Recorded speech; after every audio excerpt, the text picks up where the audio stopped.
La semana pasada, si recordáis, en nuestro estudio que estamos haciendo acerca de la adoración, estuvimos viendo, bueno, la semana anterior vimos la adoración en Génesis y en los patriarcas, una parte, como vuelvo a insistir, que nos llevaría meses si vamos a entrar en todas estas partes que encontramos de la Biblia, en todos estos periodos, si entramos en todos los versículos, nos vamos a llevar aquí un montón de tiempo. Es solamente hacer un repaso, digamos, por encima de los diversos periodos que aparecen en la Biblia, de la importancia de la adoración, para darnos cuenta realmente cómo la Biblia va regando continuamente la adoración desde el principio hasta el final.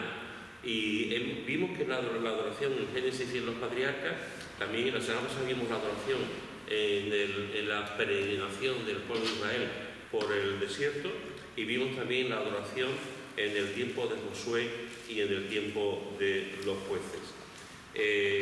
Otro de los periodos y de los momentos de los libros que más destacan la adoración en la Biblia, no puede ser de otra manera, yo creo que todos lo sabemos, es la adoración en el libro de los Salmos.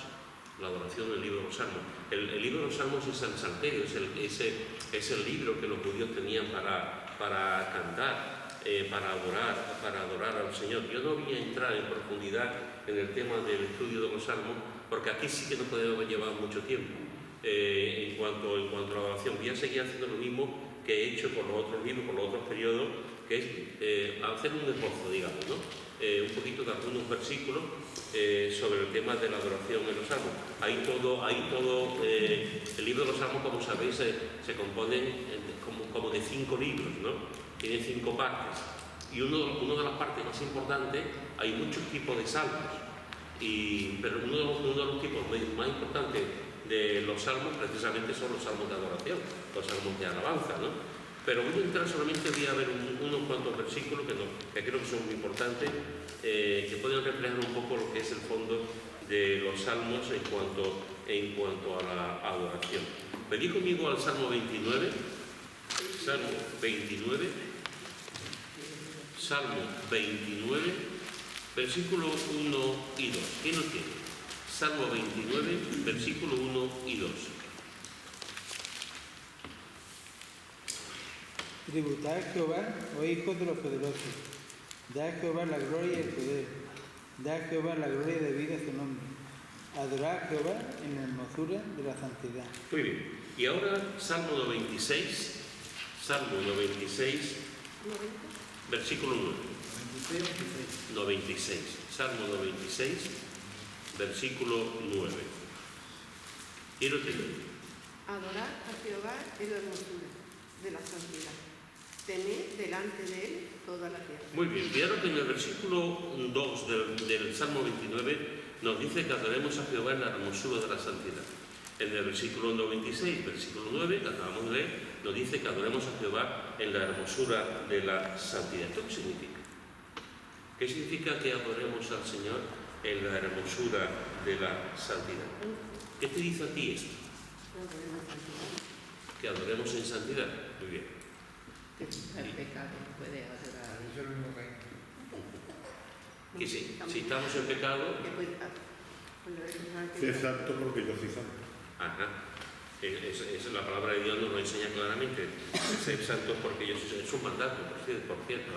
Esto no es una cosa esto es un mandato del Señor. El Señor quiere que seamos santos.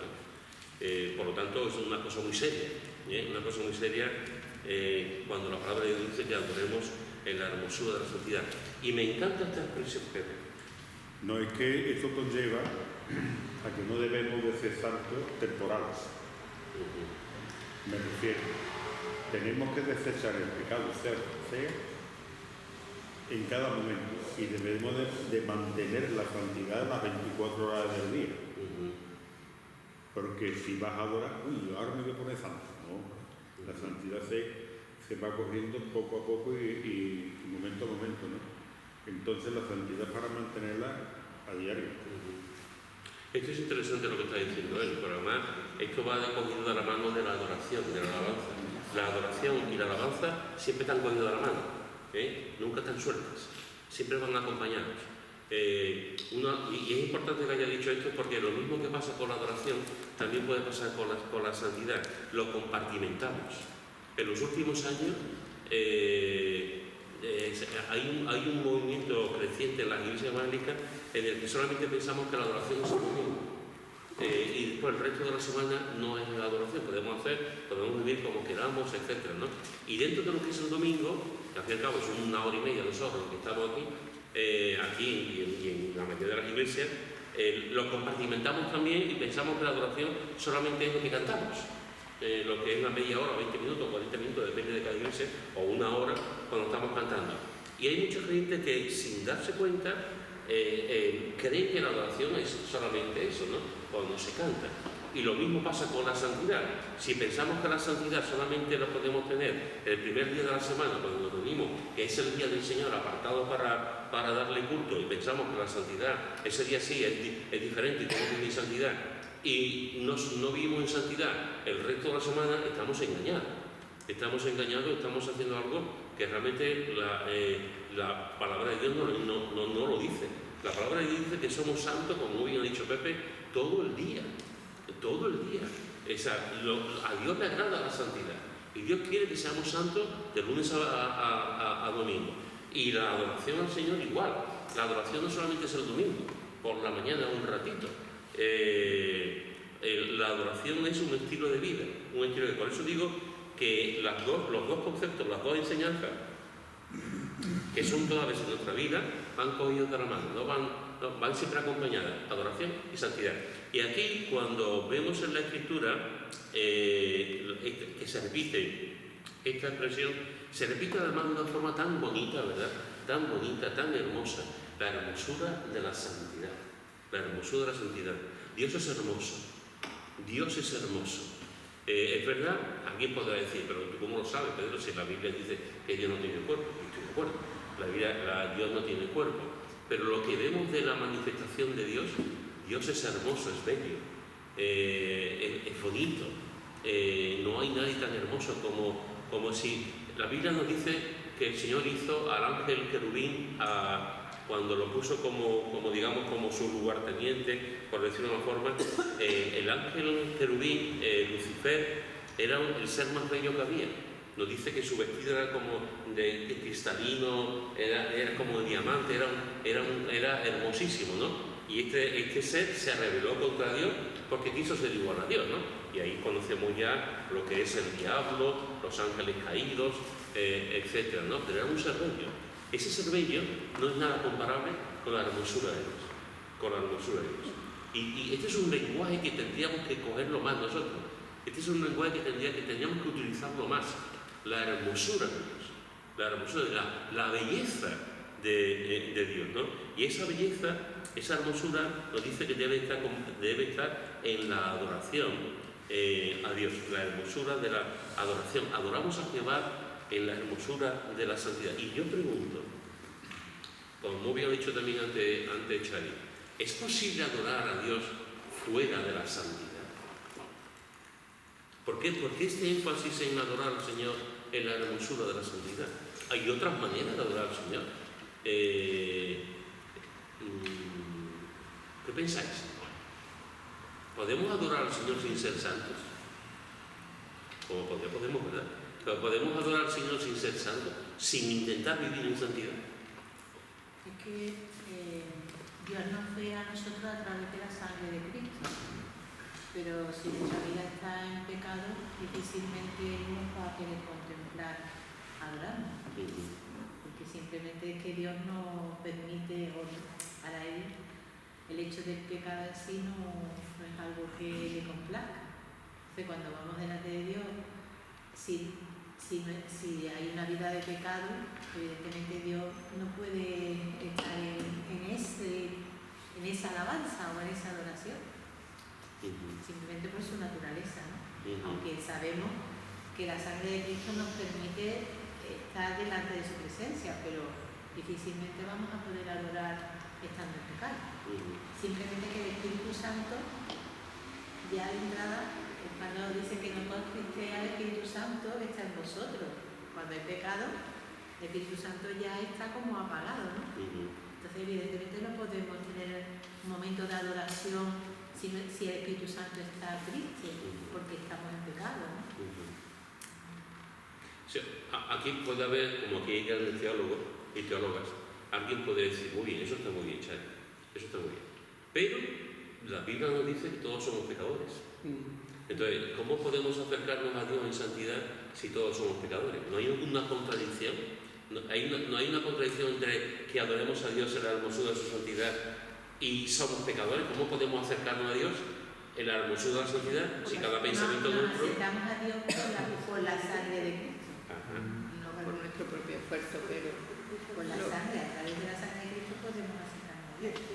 sí, Dios apartó los ojos de Jesús cuando estaba en la cuando dice Padre, porque estaba todo pecado también, cuando estamos viviendo también pecado, o cometió un pecado y no hemos reconocido que cometió un pecado, apartar también los ojos. Esto es importante, hermano, porque esto aparentemente es una contradicción. ¿Cómo puedo acercarme? La propia palabra de Dios nos dice que nos acercamos al trono de la gracia. ¿Por qué nos acercamos al trono de la gracia? Porque Él lo permite, porque Él ha venido, ha muerto en la cruz por nuestros pecados y somos limpios.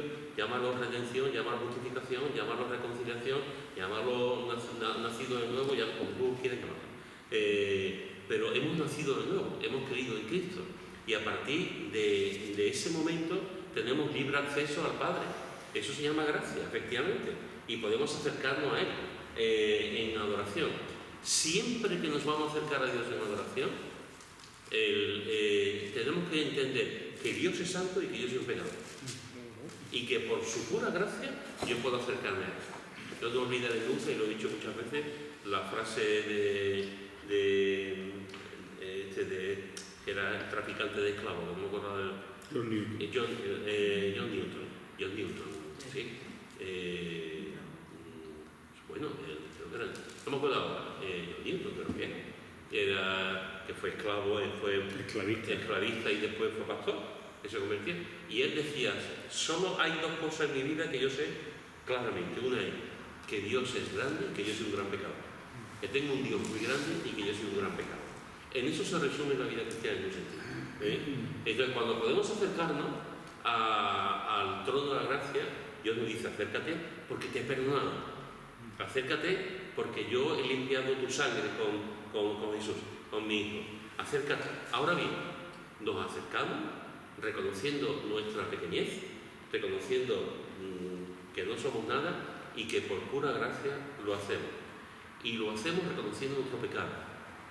Aunque nuestro pecado está limpio, hemos sido limpiados por la sangre de Cristo, reconocemos que seguimos siendo pecadores. Pero por su gracia estamos ahí. Esto es una maravilla. Esto es una maravilla. Que, Señor, yo no soy santo para acercarme a ti. Yo tengo pensamientos malos, yo tengo rencor, yo tengo envidia, yo miento, yo no soy santo, pero el Señor me dice, lo sé.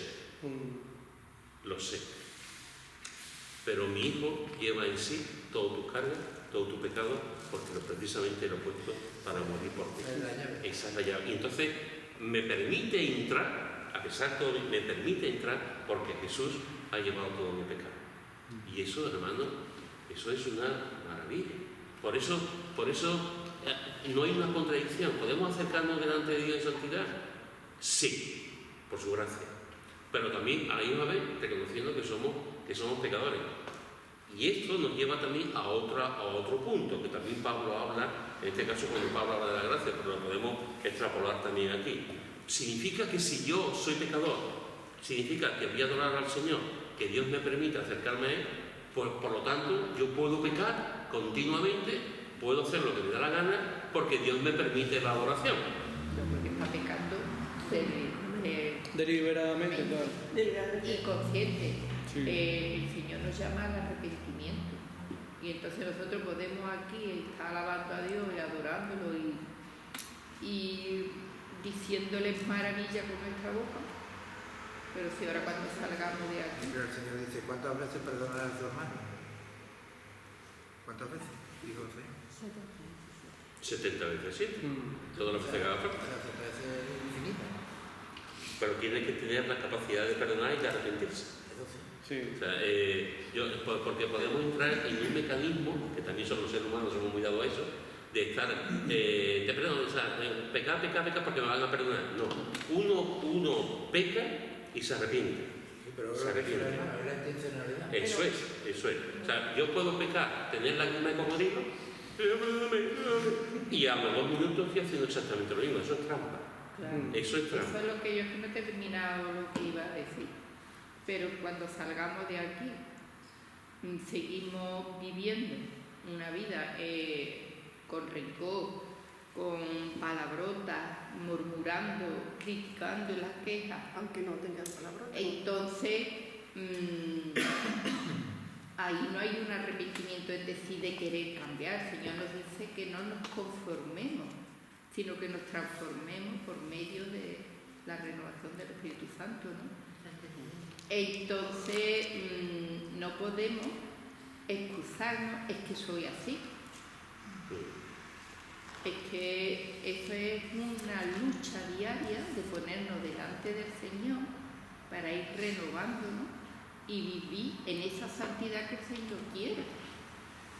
Pero si la practicamos, lo que es todo lo contrario a lo que Dios quiere, entonces ahí no hay un arrepentimiento ni hay un sentir de querer cambiar delante del Señor. Aunque estemos justificados, es como que dice la palabra de Dios, que no hay justo ni a uno. Sin embargo, dice que somos todos justificados por la sangre de Cristo, ¿no? Pero no tenemos justificación, es decirle, es que soy así. Es que aquí el tema del Espíritu Santo en la persona, yo creo que es la base de todo esto. O sea que cuando entramos en adoración delante del Señor, ahí está actuando el Espíritu Santo en nuestra vida. Entonces, si nuestra vida no está ordenada y en el Señor, no tenemos una vida de comunión en el Señor, de orar, de leer la palabra, de por lo menos de practicar la santidad, el Espíritu Santo no puede obrar en nosotros. El Espíritu Santo está apagado, entonces no puede obrar, no puede contener ese. Es que además es así, tú tienes un tiempo en el que te alejas de Dios, en el que no lees, en el que no oras, en el que estás desvinculado en las cosas del Señor y que tu vida está más hacia lo carnal que a lo espiritual, tú lo notas. Tú notas que tú dices, yo oro pero no llega más allá del techo. Pero es que es así, es que el Espíritu Santo no puede obrar en tu vida de tal manera que tú entres en la adoración porque tu vida está totalmente desligada de todo lo espiritual. Estás viviendo una vida carnal, entonces evidentemente el Espíritu Santo no puede obrar en la adoración. Es que según lo que tú alimentes, si tú alimentas la carne, es lo que vas a tener. Si tú alimentas el espíritu, tu espíritu cuando tú entras en adoración es el que se une con el Señor, con el Espíritu de Dios, son los espíritus lo que se unen. Porque por eso dice que tenemos que alimentar el espíritu, que es lo que nos va a llevar a ese. Entonces el espíritu está práctico, es imposible. De hecho, la Biblia nos dice que lo podemos apagar, que lo podemos enriquecer, lo podemos intentar engañarlo, como hizo también el matrimonio famoso que quiso robar. Disculpe, la vida del cristiano, como dice la hermana, no es por justificar, pero tenemos que tener claro, o sea, más que todo para el nuevo creyente, no hay ninguno por los años que tengamos en los caminos de nuestro Señor, que hemos llegado a los pies, estamos exentos de caer. Y la vida del cristiano es una lucha.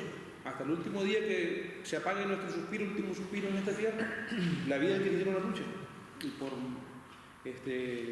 yo también voy de que la santidad va ligada también a la justificación por medio de la sangre de Cristo, siempre. Y justamente este día pasó una anécdota con una hermana que estaba llorando. De eso, la comunidad latina que estamos acá, y ella había tenido una discusión con su pareja. Y la invitamos a orar, pues, y ella dice que no me siento bien en la condición para para compartir, y dice que se sentía mal por todas las cosas que le había dicho, y ambos son hermanos en Cristo, ambos son convertidos. Y lo primero que me vino a la mente fue, bueno, gracias al Espíritu Santo, y digo, ¿qué dice la palabra del Señor? Dice, acerquémonos confiadamente al trono de la gracia, porque para abogado con nuestro Padre Celestial, ¿a quién tenemos? A Jesucristo. Y muchas veces esa condición, como quien dice, el enemigo señalador que te lanza esos dardos, uno tiene ese como que sentimiento de culpa, y es el que como que nos frena pues a buscarlo, y lo que usted dice pues la adoración. Yo creo que se puede adorar, pero siempre uno, como dice la hermana, sin pecar deliberadamente, sino que cuando caemos en ese pecado de repente uno dice, Señor, ¿qué hice? Entonces acudes al trono pues. Hay un ejemplo muy claro de lo que está diciendo él, que todos recordamos, es el ejemplo de David. Ajá. David pecó y de una forma increíble, Sí. y David perdió el gozo de su salvación. David perdió el gozo de su salvación. David sabía que lo que estaba haciendo, lo que estaba adorando, no llegaba al texto, no llegaba a ninguna parte. Y no es hasta que hay el arrepentimiento, hasta que existe el arrepentimiento en su vida, cuando él se da cuenta, cuando él dice contra ti solo he pecado, ¿no? Devuélveme el gozo de la salvación, que tu Espíritu Santo no me sustente, etc., ¿no? Entonces, en ese momento, cuando adoramos al Señor, hermano, todos somos pecadores. Pero una cosa es que yo me acerque al trono de la gracia, sabiendo yo que estoy actuando mal y que no lo soluciono, y que estoy pecando, y otra cosa es sabiendo que soy pecador, pero que intento vivir una vida que agrada al Señor y me acerco a Él en adoración. Pero si yo me acerco a Dios en adoración, pecando deliberadamente, esa adoración no llega a ningún sitio. Sí, tenemos al Señor como bueno. Eso es algo de religión y ya está, ¿no? Entonces, una de las claves, hermanos, de la adoración, es la santidad, la hermosura de la santidad. Los antiguos teólogos decían, o algunos, decían que la santidad es la corona de los atributos de Dios, la corona, ¿no?, de los otros atributos de Dios, la corona, la que está ahí. Si recordáis bien, hermanos, el único atributo que se habla en 3 ocasiones de Dios es la santidad. Cuando Isaías ve al Señor, dice santo, santo, santo, 3 veces. Juan, al cabo de los siglos, Juan en Apocalipsis, en el capítulo 4, también lo dice, santo, santo, santo. No hay ni un solo versículo que nos diga que Dios es 3 veces paciente, o que Dios es 3 veces amor, o que Dios es 3 veces misericordioso. Solamente con la santidad. Solamente con la santidad. Por lo tanto, eso nos tiene que decir algo muy importante, es que la santidad forma parte inevitable de la adoración. Forma parte inevitable. Si hay santidad, no hay hipocresía, no hay mentira, no hay falsedad, etc. Hay un ser humano de carne y hueso que peca, pero que me puede acercar a Dios. Pero para pensar en la santidad de la adoración, primero tiene que tener el primer mandamiento de Dios. Y ese primer mandamiento es: amarás a Dios con todo tu corazón, con toda tu alma, con toda tu mente y con toda tu fuerza. Y al prójimo como a ti mismo, parece efectivamente ser el primero. Entonces, cuando tenemos esa relación con el Señor, hermano, de verdad, a veces basamos nuestra vida de adoración en sentimiento. La adoración en la iglesia también a veces lo basamos en otros aspectos, pero la adoración íntima de cada uno y en la iglesia como conjunto es la santidad. La santidad. Y la santidad es bella. La santidad es bella, la santidad es hermosa. Por lo tanto, uno de los que vemos en los salmos es, y aquí me voy a quedar con el tema de los salmos, porque hay tanto ahí, pero para que tengamos una idea un poquito así, no, muy poquito, pero un poquito de idea, los salmos nos abren la puerta, los salmos y otros textos bíblicos nos abren la puerta a que la adoración siempre va acompañada de la santidad, sabiendo a la misma vez, y no es una contradicción, que somos pecadores. Que somos pecadores. El peor engaño que podemos tener nosotros es pensar que somos muy buenos. Y nuestra naturaleza es pecadora. ¿Qué? Nuestra naturaleza es pecadora, efectivamente. Como puede, se sale del texto. Sí, sí, así es. Esta es una lucha, hermano, constante, continuada, sufrida. Es una lucha. Y en esa lucha, pues cada día tenemos que darnos delante del Señor, que Señor, yo quiero vivir en santidad. Y yo quiero hacer lo que tú lo que tú me enseñas. Así que encontramos que la adoración tiene que ver con nuestro estilo de vida, con la santidad, esa santidad del Dios que es tres veces santo, y que nos enseña realmente esa belleza de la santidad. También encontramos que la adoración la encontramos en los buenos reyes de Judá, la adoración en otro periodo también de la historia. Dios Pini, tenga buena noche. Que la adoración la encontramos en los buenos reyes de Judá. ¿Sabéis, hermanos, que Israel se dividió en el reino del norte? Es decir, en Israel. Y en Israel no había ni un solo rey bueno, todos eran malos, Eso es interesante. Tú empiezas a leer y todos los reyes eran malos. Y la otra parte que se dio fue el reino del sur, es decir, Judá.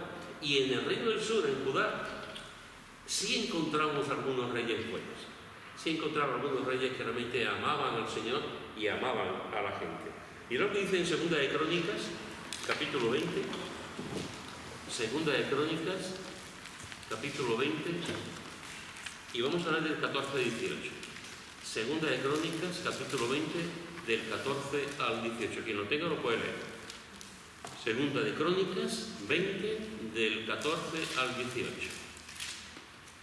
Y estaba allí Casaciel, hijo de Zacarías, hijo de Benaí, hijo de Hiel, hijo de Matanías, leíta de los hijos de Asaf, sobre el cual vino el Espíritu de Jehová en medio de la reunión, y dijo: oíd, Judá todo y vosotros moradores de Jerusalén, y tú, rey Josafat, Jehová os dice así: no temáis, ni os amedrentéis delante de esta multitud tan grande, porque no es vuestra la guerra, sino de Dios. Mañana descenderéis contra ellos. He aquí que ellos subirán por la cuesta de Cis y los hallaréis junto al arroyo, antes del desierto de Jeruel. No habrá para que peleéis vosotros en este caso. Paraos, estad quietos y ved la salvación de Jehová con vosotros, oh Judá y Jerusalén. No temáis ni desmayéis, salid de mañana contra ellos, que Jehová estará con vosotros. Entonces Josafat se inclinó rostro a tierra, y asimismo todo Judá y los moradores de Jerusalén se postraron delante de Jehová y adoraron a Jehová. Muy bien. ¿En qué contexto está esto y qué aprendemos de este texto? ¿Qué está pasando aquí?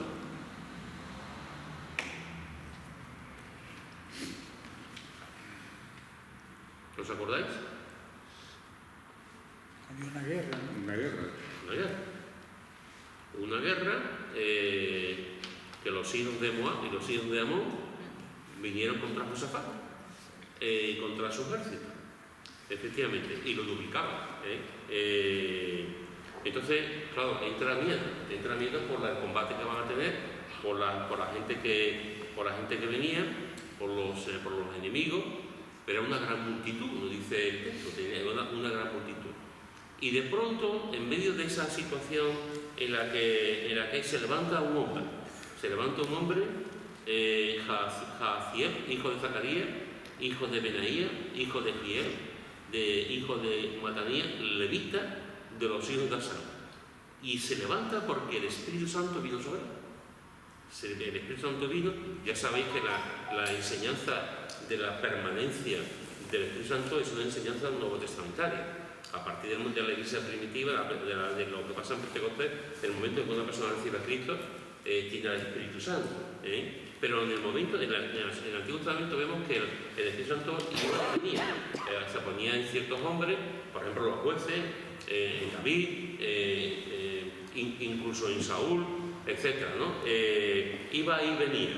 Aquí este hombre se levanta y dice algo muy importante. Y lo que le dice este hombre es: vamos a ganar la guerra. Viene un gran ejército, pero no preocuparos que vamos a ganar, no por nosotros, no por nuestra capacidad, sino porque Dios lo va a hacer. Dios vamos a ganar la guerra. No es vuestra la guerra, sino de Dios. Esto tuvo que ser muy valiente, eso es una profecía. Fue un hombre que se puso allí delante del rey, delante de la gente en aquel momento. Dice que la guerra la va a ganar, que la guerra es de Dios. Lo dice: paraos, estad quietos y ve la salvación de Jehová con vosotros. Decir eso delante de ese pequeño ejército. Allí, ¿Sabes lo que se le ve? claro, está allí el gigante, están allí los soldados, está allí el ejército numeroso y le está diciendo, nosotros vamos a pararnos, nosotros vamos a estar quietos y vamos a ver la salvación, lo que Dios va a hacer en medio de nosotros y va a destruir a ese ejército. ¿Y qué es lo que hace? ¿Qué es lo que hace Josafat? Adorar. Se inclinó rostro a tierra. Pero no solamente él, asimismo todo Judá y los moradores de Jerusalén se postraron delante de Jehová y adoraron a Jehová. Hacer ese acto de la tierra significa que se está rindiendo totalmente. Eso es, se adoraron a Jehová, y esto a mí me llama mucho la atención. Porque a lo mejor, vamos a ver, a lo mejor yo soy Josafat. No sé, un día te lo sé. Seguramente era más guapo que yo. Yo soy Josafat. Y ahora viene un profeta y me dice, rey, Josafat, la guerra la vamos a ganar, pero ustedes no hagan nada. Ustedes no hagan nada. Y yo me quedo muy contento. Y yo, qué bien, vamos a ganar. Pero yo no sé si yo estaría dispuesto a adorar al Señor y hacer que la gente adorase al Señor antes de la batalla. En la condición que puedan estar en el pueblo. Porque cuando se hizo la batalla y ganaron, entonces yo puedo decir, vamos a adorar al Señor, porque lo que ha dicho el profeta, lo que ha dicho este hombre se ha cumplido. Entonces con los resultados objetivos, entonces adoramos al Señor. Pero este hombre lo hizo antes. Este hombre y todo Judá adoraron al Señor antes de la batalla. Adoraron al Señor antes de la batalla. Es decir, estaban ejerciendo la fe. Estaban ejerciendo la fe en la palabra que este hombre había dicho, no es vuestra la batalla de Dios y Dios va a conceder la victoria. Y adoró antes de que ocurriese. Digo, Josafat era un rey que consultaba al Señor, porque se ve en una batalla que va junto con el rey de Israel, y dice, no hay un profeta que pueda consultar a Dios a través de él, antes de ir a la guerra. Entonces era un hombre que tenía fe, y había hablado con Dios. Un hombre de Dios. Es una adoración donde él como líder acude al Todopoderoso, reconociendo su magnificencia, su soberanía, y exhorta al pueblo. Pues, ¿a quién vamos a acudir? Al Todopoderoso, a nuestro soberano. Pero lo que usted dice también es un momento donde él como líder tendría su condición. Claro, en ese momento ellos tenían el ritual, ¿cómo se llama ese acto de expiación de los pecados? Que ellos, hasta el sol de hoy todavía el pueblo judío lo hace. Nosotros tenemos a Jesucristo como justificación, pero ¿en qué condición también estaba el pueblo ahí? Y aún lo exhortó a adorar también. Porque en santidad todo el pueblo no estaba. Sí. Pero fijaros, hermano, ¿tú ibas a decir algo, Lara? Sí. No, estoy esperando para seguir en la historia, ¿no? Vamos a seguir, ¿no? Sí. Porque este es no el fin de la historia. ¿Qué dice la historia? Que ganaron mientras que estaban cantando. Sí. Sí. Esto es tremendo. Al seguir leyendo. Yo no iba a continuar, no. Porque lo que quería resaltar era que el grupo, que cómo adoraban ellos. Pero efectivamente, si siguen leyendo, veremos que Dios les dio una gran victoria en la adoración. En adoración. ¿Y cómo le dio la victoria? ¿Cómo le dio la victoria? Dilo tú. Que mataron unos a otros. Que eso todavía es... vamos a ver. Algunas veces hablo del sentido del humor de Dios, lo digo con mucho respeto. Pero aquí encontramos también como Dios... O sea, aquí no hubo ni un soldado de Judá que murió. Pero es que no lucharon, es que lucharon, ¿cómo lo hizo el Señor? Lucharon entre los propios, se mataron unos a otros, entre ellos. Eso es algo tremendo. Mientras el pueblo cantaba y adoraron al Señor. ¿Y esto qué nos enseña? Ellos tenían fe y obediencia a Dios, si no, no se hubieran quedado tranquilos.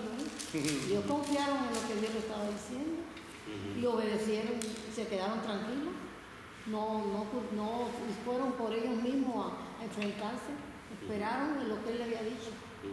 Pudieron haber hecho otra cosa, no lo hicieron, confiaron en lo que Dios le dijo, se quedaron tranquilos ahí y los otros se enfrentaron unos a los otros y ellos no tuvieron ni que moverse, pero fue palabra de Dios que ellos la obedecieron. Yo creo que aquí hay una mezcla importantísima de fe, tuvieron fe, de confianza en la palabra de Dios, de confianza en la palabra de Dios, que también debemos nosotros, cuando el Señor nos habla, debemos de confiar en lo que el Señor nos dice.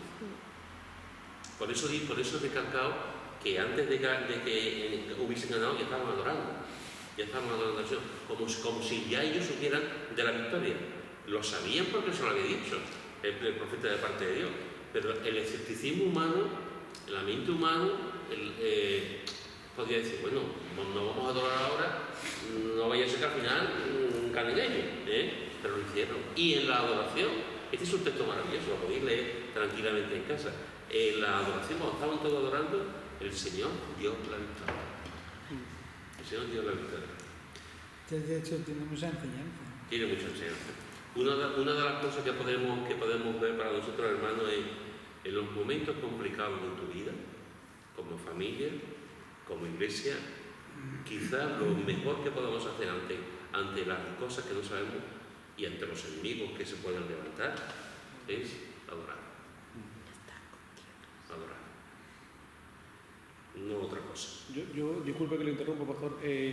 Yo veía un artículo, ahorita cuando comenzó el momento de orar, iba a orar, pero bueno, ya inició la semana pasada hubo una noticia muy triste que es en el Congo, que sacrificaron a 70 cristianos, los decapitaron. En Kivu, creo que se llama la región.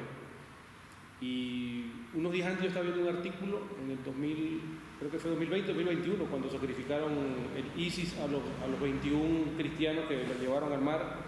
Y es impresionante como, o sea, yo me pongo a ver, porque sacaron un cortometraje, y yo digo que cuando, como dice la hermana, muchas veces nosotros llevamos una vida como que de emoción. O sea, vamos al servicio, alabamos o adoramos, cantamos, y en qué condición estamos cuando salimos, como dice la hermana, de verdad. Y yo veía estos hermanos los que tomaron allá en Siria, y estos hombres, lo que en ese momento cuando estaban prisioneros de tortura, dice el cortometraje que ellos lo que hacían era adorar, y mientras los torturadores iban y los asediaban, ellos lo que hacían era adorar. Y dice el cortometraje que hubo un momento, o sea, testimonio de los que los ejecutaron, que después son testigos porque se convirtieron al cristianismo. Dicen que ellos, cuando iban y abrían la celda, ellos dicen que en el rostro de algunos, ellos veían rostros angelicales. Ellos por momentos veían personas angelicales. Y yo digo que es lo que usted dice, pues, o sea, cuando uno llega a ese nivel de fe, yo creo que lo celestial te toca. Algo el Señor y yo creo que muchas veces nosotros no lo alcanzamos es por eso, porque desmayamos. Y aún esas personas, cuando los iban a sacrificar, los 21, todavía estos hombres, a uno por uno, para ver si alguno de los otros 20, y así sucesivamente se arrepentían y se retractaban, y no. Hasta lo último, hasta el número 21, lo que decían era: te perdono, que mi Señor te perdone. Y murieron los 21 y yo digo que impresionante. Y el testimonio de estos hombres, de los terroristas, dicen que ellos por momentos vieron rostros angelicales en ellos. Iban a la celda y de repente escuchaban voces como que celestiales, y ellos no estaban haciendo nada, estaban arrodillados. Y es el acto de fe. Yo digo que todos tenemos esa capacidad de alcanzar ese acto de fe, pero desmayamos, sí. Hay actividad para Antonio. Te voy a decir algo, ¿no? Estaba pensando. Hay una simbiosis también. Lo mejor, vuelvo a decir lo mismo que dije antes. Muchas veces lo mejor que podemos hacer es estar quietos y adorar. Y elegir las batallas. Pero cuando Dios dice: estate quieto, esta batalla es mía, nos quedamos quietos. Y el Señor, adoramos al Señor en medio de la batalla. Y nos quedamos quietos, ya está, no hacemos otra cosa.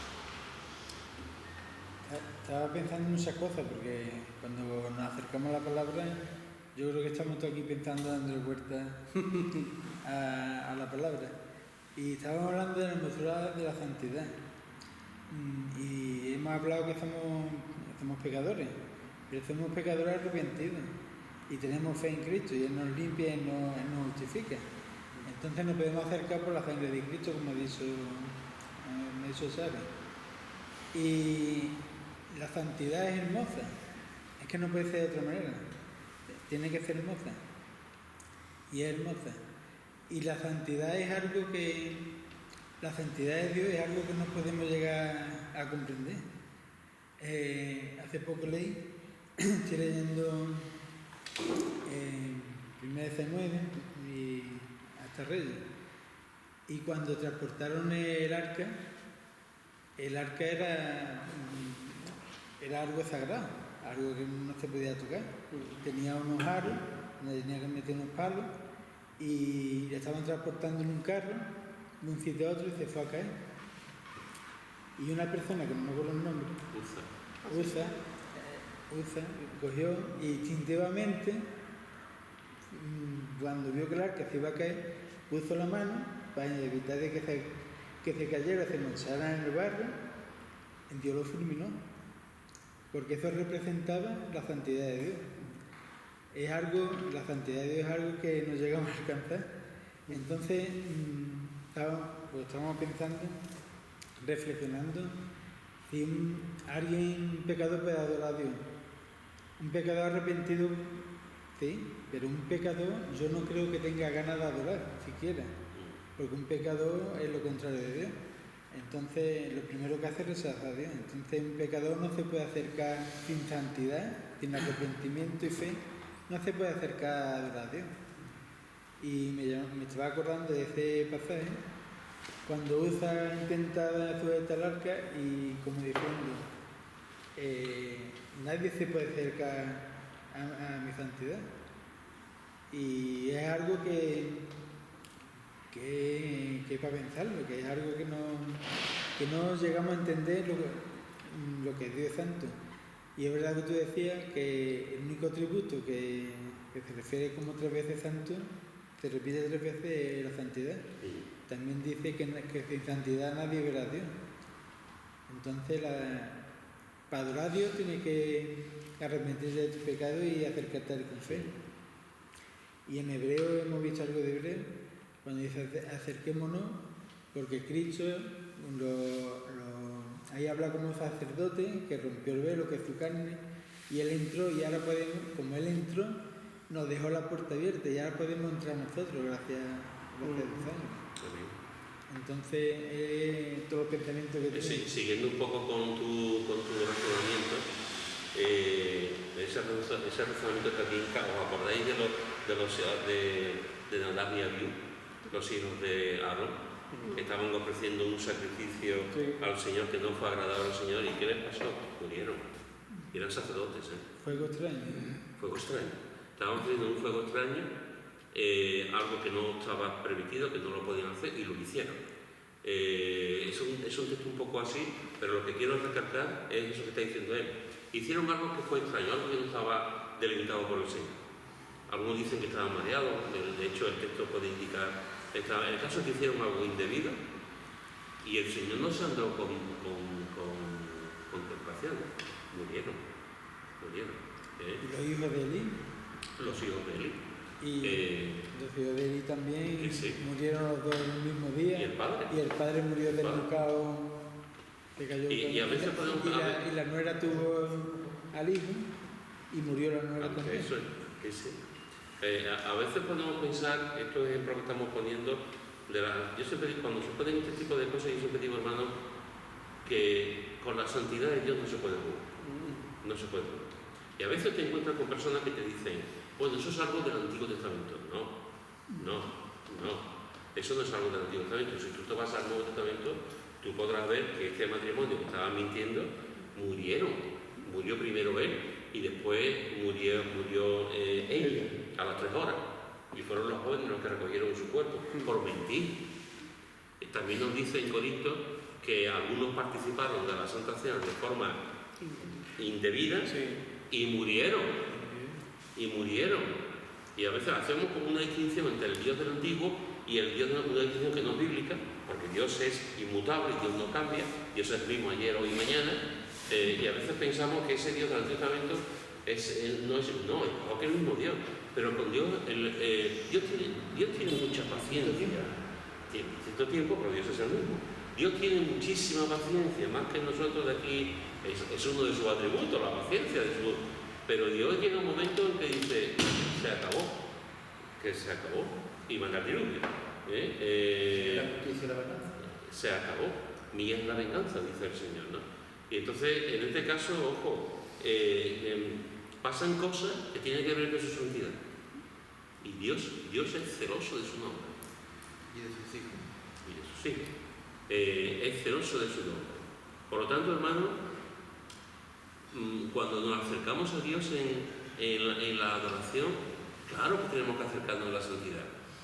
Sabiendo, como he dicho antes, que somos pecadores, pero pecadores redimidos. Pecadores hemos sido limpiados. Bueno, lo que no podemos acercarnos es viviendo en pecado. Viviendo en pecado y viviendo en pecado.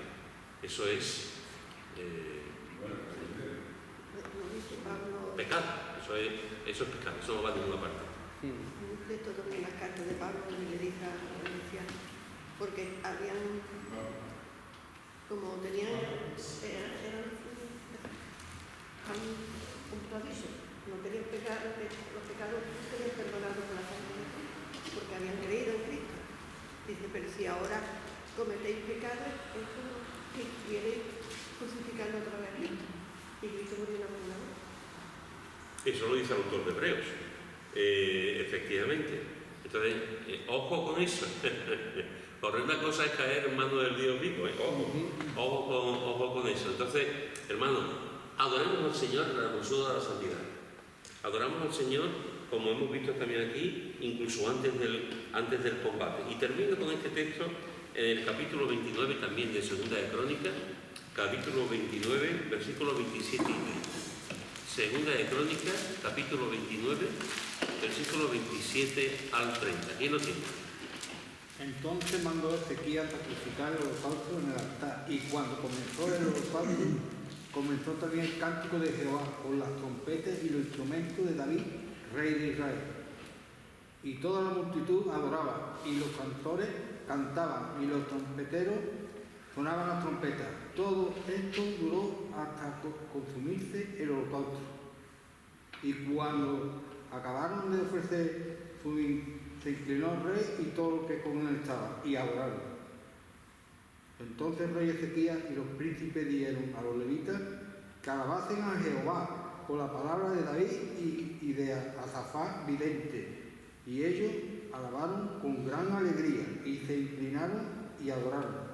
Muy bien. Fíjate, hermano, que estamos también, si el pasaje de antes es un pasaje tremendo, que para poder leer en casa tranquilamente, este pasaje no tiene desperdicio, el capítulo 29 y también el 30, no tienen desperdicio. Aquí encontramos como otro buen rey, Ezequías, restablece el culto del templo. El templo ha estado cerrado por su padre, ha estado cerrado durante muchos años.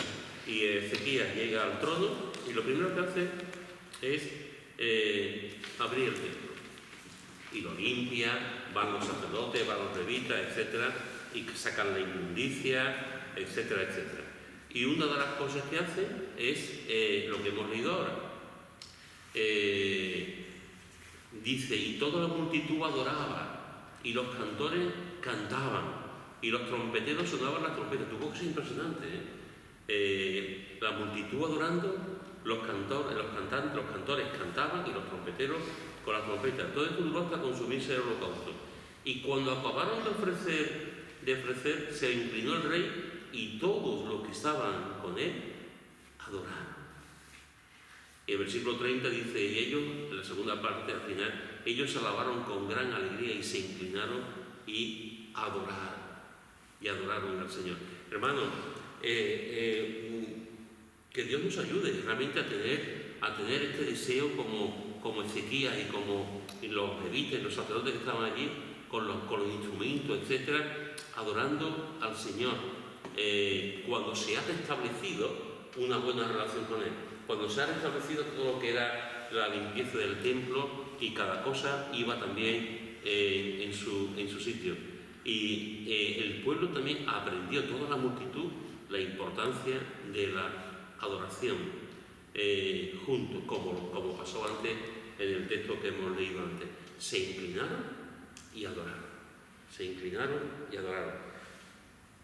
Yo creo, hermanos y hermanas, que por muy por encima que hayamos pasado por este texto, por muy de puntilla que hayamos pasado por este texto, a mí me da la impresión que necesitamos realmente ver la grandeza de Dios, necesitamos ver el poder de Dios, la santidad de Dios, inclinarnos delante de Dios y reconocer más su santidad y adorarlo. Creo que a veces nuestra vida de adoración es muy pobre, y tenemos que adorar al Señor por tantas cosas que estoy convencido, ya me voy a meter la pata, pero estoy convencido que cuando vemos a un grupo de 5 personas adorando al Señor y un grupo de 5 personas pidiendo al Señor, y los que adoran al Señor terminan en 5 minutos y los que están pidiendo se llevan 3 horas. Se llevan 3 horas. Porque estamos más acostumbrados a pedir, a interceder, pero hemos perdido, igual como hemos perdido antes, estábamos hablando de los cánticos, hemos perdido canciones, hemos perdido la trascendencia de la adoración, la importancia de la adoración. Y creo que hay muchos clientes que realmente no saben adorar, pero no saben adorar porque no lo hacen. No saben adorar porque no lo hacen, porque en el momento en que tú entras en el lugar santísimo y empiezas a adorar al Señor, no hay nada como la adoración para elevar tu espíritu y tu alma. Pero, hermano Pedro, pero yo pienso que en la adoración también hay niveles de adoración. Puede ser que una persona puede ser una hora, pero a lo mejor lo haga con la verdadera fe, o con la intensidad que con otra persona se lleva 15 minutos y hace con verdadera fe y con verdadera entrega y amor a la palabra, a lo mejor más fuerte, más directo que un grupo de personas que se llevan una hora. Porque yo lo he visto, yo he pasado eso. Sí, yo no te lo digo. Cuando he puesto esos 2 ejemplos es precisamente, por ejemplo, porque claro que hay personas que pueden, es como la lectura de la Biblia. Hay personas que leen la Biblia 1 hora y hay personas que leen la Biblia 15 minutos. Hay personas que leen la Biblia 4 o 5 capítulos diarios y hay personas que leen 1 capítulo. Y eso ya también depende de cada persona, de su madurez, de las ganas de comer que tenga, etcétera, de espiritual me refiero. Pues con la adoración efectivamente podemos estar adorando al Señor, pero déjame decir una cosa, hermano, a ti y a todos, ¿no? Y a mí también. Cuando tú pruebas lo mejor, siempre tienes lo mejor. Si tú, a los que son cafeteros aquí, si tú pides un cafelito de los que lo hacen en cualquier sitio y tal, y sale muy baratito el cafelito, te lo tomas bien. Pero si tú pides un cafelito de Colombia, o de algo, tú dices, qué diferencia, ¿eh? Qué diferencia, ¿eh? Pues cuando aquellos que adoran al Señor y están adorando, entran en el acto de la adoración, se entusiasman con la adoración. Y otra cosa, ya no podrá pasar más tiempo pidiendo que forma parte de la adoración. Dios nos enseña a pedir, Dios nos enseña a interceder, claro que sí, pero el problema es cuando pasamos todo el tiempo pidiendo y pasamos tan poco tiempo adorando que hemos perdido el estar en la presencia de Dios. El Señor también quiere que le pidas. Por supuesto, lo acabo de decir. Hay momentos, pero entre pedir y adoración, ¿vamos a pedir en el cielo? No. ¿Vamos a interceder en el cielo? No. ¿Qué es lo que vamos a hacer en el cielo? Adorar, muchas cosas, evidentemente. No necesitamos pedir. Claro, no hará falta. Ni siquiera tenemos que dar gracias, estamos ya aquí. Entonces, hermano, y adoremos. Eso que usted dice es algo, y yo he estado inquietado hace días atrás, justamente por eso, lo que usted está diciendo, porque he estado inquietado en eso, pero es algo natural que tenemos, y yo lo digo como que vamos al papá físico, al papá terrenal, que cuando vemos a papá, mamá, uno que un problema, dame o solucioname. Y cuando nosotros nos acercamos, en ese momento de conversar con nuestro Padre Celestial, Eso es como que está en nosotros, es como que nuestra esencia de que necesito, claro, el hermano dice, sí, es que también el Señor está ahí para que le pidamos, pero yo digo que si deberíamos tenerlo como que de itinerario, de hoy no voy a pedir, voy a adorar. Y yo he estado siendo inquietado desde el Señor, oye, no sé, ciégame, que en el momento que vaya a conversar contigo, yo no sé, no te quiero pedir, quiero adorar, darte gracias, darte gracias, porque la verdad es que cuando nos acercamos en ese momento, ya se viene todo lo que tenemos encima. Eso es. Y como que nos desviamos. Sí, sí. Gracias. Pues nada, familia, terminamos.